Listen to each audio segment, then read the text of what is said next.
கர்த்தருடைய பரிசுத்த நாமத்துக்கு மகிமை உண்டாவதாக. ஒரு நல்ல வார்த்தை.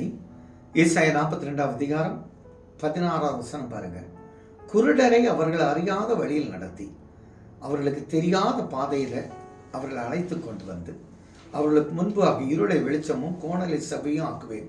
இந்த காரியங்களை நான் அவர்களுக்கு செய்து அவர்களை கைவிடாது இருப்பேன். இந்த காரியத்தை கர்த்தர் உனக்கு செய்து உன்னை கைவிடாதபடி உன்னை தூக்கி அப்படி அழகா வைக்கிற கர்த்தர். குருடரை, அதாவது இருளான பாதை, கோணலான பாதை, தெரியாத பாதை, அறியாத இடம். இந்த ஃபாரினுக்கு சிலர் போவாங்க, எங்கன்னு தெரியாது, போறாங்க.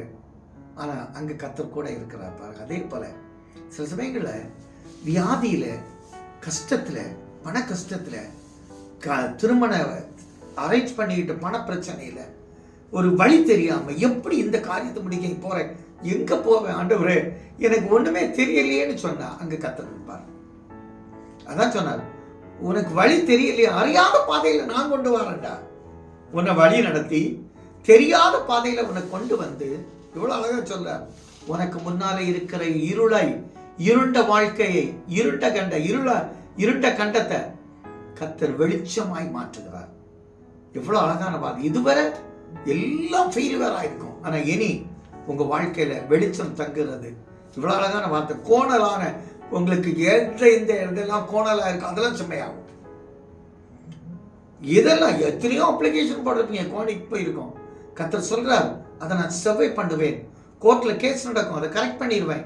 உங்க பிசினஸை கரெக்ட் பண்ணிடுவேன். உங்க கையிட்டு சேர இல்ல பிள்ளையுடைய படிப்புல கரெக்ட் பண்ணுவேன். நான் இல்லைக்கு கர்த்தர் கைவிட மாட்டேன், உன்னை கைவிடவே மாட்டேன். உன்னை நான் அவ்வளவு அழகா அது சொல்றாரு, என் தாசனை இல்லாமல் குருடன். அப்ப நம்மளதான் குருடன் சொல்றாரு. உங்களுக்கு தான் குருடனாகிய உங்களுக்கு தான் வழிகாட்டியாக கர்த்தர் கையை பிடிச்சுக்கிடுவார்.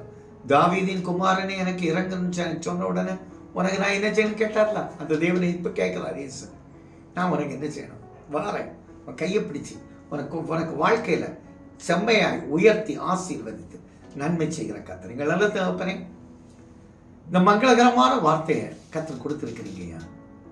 தெரியாத பாதையில, அறியாத வழியில கொண்டு போனாலும் உயர்ந்த இடத்துல வைப்பேன்.